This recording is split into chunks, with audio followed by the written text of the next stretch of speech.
Hello, Mooney. Hello. Would you like a story? Huh? Would you like a story? I think I would like to read you one. Is that okay with you? Hmm. How about Snoopy and Woodstock, best friends forever?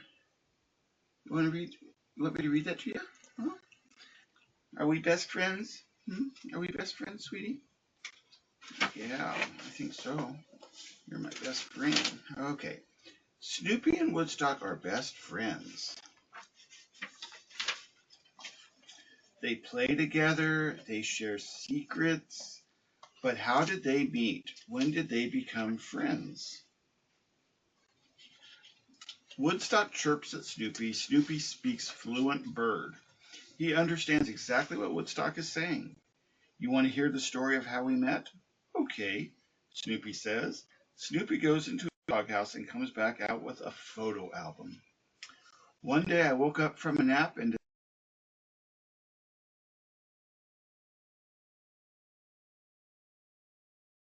there will be baby birds. Those baby birds were cute, but they chirped all day and all night long, Snoopy continues. So I would gently hum a sweet song, and after a little while, both baby birds would fall asleep. I kept waiting for the baby birds to fly away, but there was just one problem. They didn't know how to fly. I was getting impatient. They kept trying fancy moves. They would stand on my nose and flap their wings. I wanted them just to fly away. Finally, one of the birds just took off. I was so happy. Go, bird, go, I cheered. But he was back almost immediately. The next thing I knew, he was hanging onto my nose with all of his might, as if he never wanted to let go. The next time the birds tried to fly, I took their nest so they could not come back. Go, birds, go. You're on your own, I shouted. I waved goodbye. They were shocked, to say the least. Woodstock chirps at Snoopy. He knew Woodstock was asking him what happened next. I started to feel a little guilty, Snoopy says. I felt bad for making the birds leave their homes so soon. But then I looked up and thought that they were probably up in the clouds somewhere flying and having a good time. I was wrong. One bird kept coming back again and again, Snoopy continued. He smiles at Woodstock. It was you, Snoopy says. Woodstock tells Snoopy he doesn't know what kind of bird he is. Does Snoopy? I'm not sure, Snoopy tells him. I know you're not an eagle because you don't like heights, Snoopy says. And you're not a duck, Snoopy continues, because you can't swim. So I don't know what kind of bird you are either. But to these buddies, it really doesn't matter what kind of bird Woodstock is, because Snoopy and Woodstock will always be best friends forever. Oh, we're going to be best friends forever too. Yeah, yeah. Did you like that book? Yeah, I did too. All right. You want to read another one? Huh? You want to read another one real quick? How about Lucy Knows Best? Okay, here we go. Charlie Brown is Lucy's biggest customers. Why are you so... Did I skip a page? I did. Oh. How about Lucy has a booth where she helps friends with their problems. Lucy gives lots of advice and it only costs 5 cents. A lot of people try to put their 2 cents worth in, don't they? Yeah. Charlie Brown is Lucy's biggest customer. Why are you so good at helping people? He asks. Lucy lifts her chin proudly. I know everything, she says. That's a good reason, says Charlie Brown. I'm glad you agree, says Lucy. How can I help you today? Charlie Brown wants to feel confident like Lucy. Try whistling, Lucy says. You'll feel better about yourself and everyone around you. Charlie Brown walks home whistling. He feels better. Then he passes Woodstock whistling a fancier tune. Charlie Brown stops whistling. He doesn't feel as good about himself anymore. Charlie Brown goes back to Lucy. I think I need another suggestion, he says. You're hopeless, she says. Next. Will you help my dog Snoopy? He can't sleep because he's afraid of the dark, says Charlie Brown. I'll help anyone with 5 cents, Lucy says. Snoopy comes to see Lucy. The dark can't... Stay awake when I'm talking to you, Lucy screams. Give me your paw, Lucy says. Say to yourself, I am loved, I am needed, I am important. Snoopy feels better holding Lucy's hand. He smiles. Lucy sends him home. At home, Snoopy finds Woodstock. Woodstock looks sad. Snoopy knows what to do. Snoopy brings Woodstock to see Lucy. Good grief. Are you so motivated? You're a bird. You can fly. Remember, there's a great big sky out there. Lucy is right. Woodstock flaps his little wings and takes off. Lucy says. I helped him so fast he flew away without paying. Next, Lucy's friend Schroeder has a problem. I want to go to summer music camp, but I don't know how to get there, he says. Lucy thinks Schroeder is cute. She helps him real quickly. I booked you on flight 54 first class, she says, handing him a ticket. Wow, Schroeder says, you are so helpful. Yes, I'll even kiss you goodbye, Lucy says.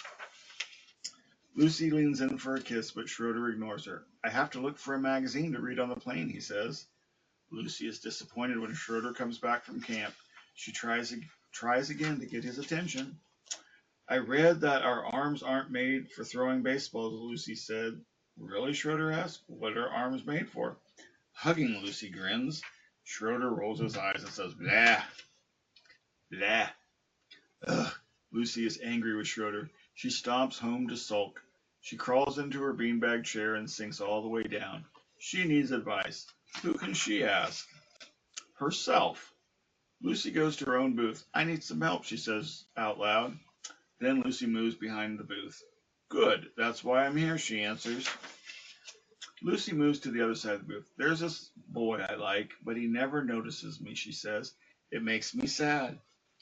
Lucy moves behind the booth again. What's the problem, she asks. You're smart and beautiful. You shouldn't chase after anyone. You really think so, Lucy asks. Of course, she says from behind the booth. I wouldn't lie to you. That's just what Lucy needs to hear. She walks straight to Schroeder's house. On the way, she thinks about how smart she is. She fixes everyone's problems. Crummy old Schroeder only cares about his music. I got advice from the smartest person I know. Want to know what she said, Lucy asks. Schroeder ignores her. Lucy sticks out her tongue. She says, blah. Lucy goes back to her booth feeling great. After all, Lucy knows best. Aw. Mooney knows best, don't ya? Don't ya? Oh my goodness. Do we want to read another one? Huh? Do we want to read another?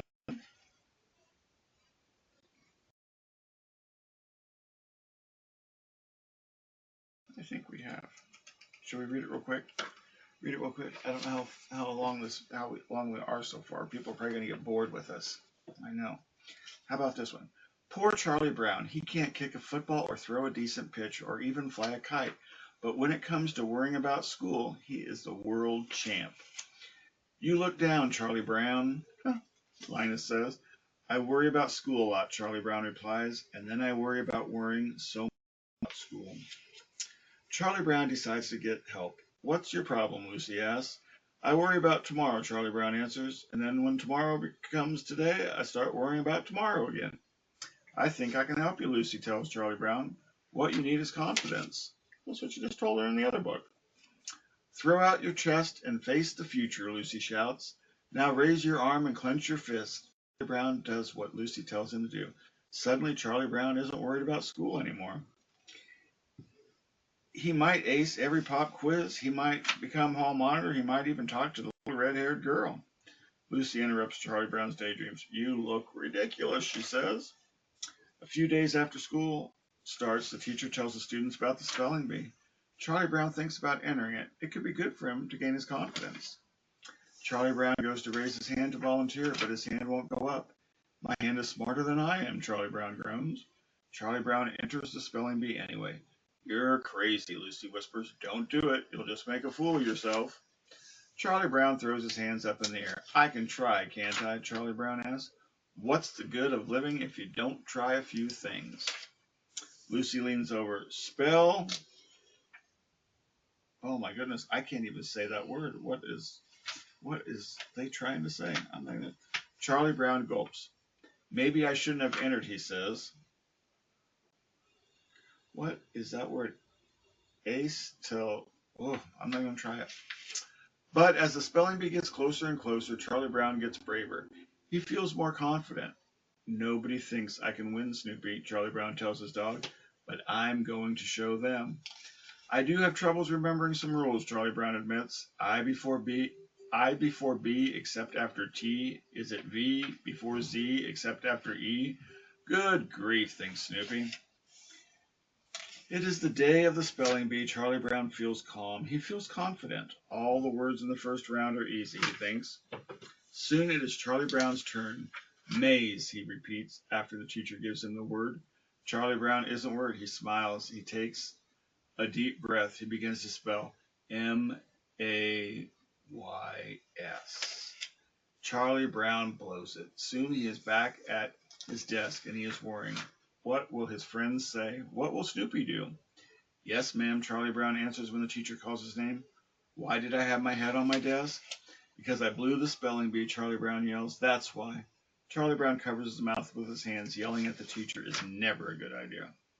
Oh, good grief, he says. It is the worst day of Charlie Brown's life. He woke up looking forward to the spelling bee and ended up in the principal's office. On a day like this, a person really needs his faithful dog to come running out to greet him, Charlie Brown says on his walk home. Snoopy is there waiting for Charlie Brown when he gets home. Happiness is a warm puppy. Poor Charlie Brown. He can't kick a football or throw a decent pitch or even fly a kite, but at least he has Snoopy. Charlie Brown is never happier than when he's with Snoopy. What a pair, Lucy says. Aww. Aww. Are you happy when we're together, Mooney? Aww. Are you happy when we're together? You make me happy. You make me very happy. You know what? I love you. I love you, sweet girl. Yes. Did you have a good supper? Did you have a good supper? Went for walks? Oh my goodness. Yeah. Aw. Oh. Did you have a good weekend, sweetness? Did you have a good weekend? Yeah. All right, baby. Daddy loves you. Daddy loves you bunches, okay? All right. Goodbye for now. Tell all your friends. Have a good rest of the weekend. It's almost over.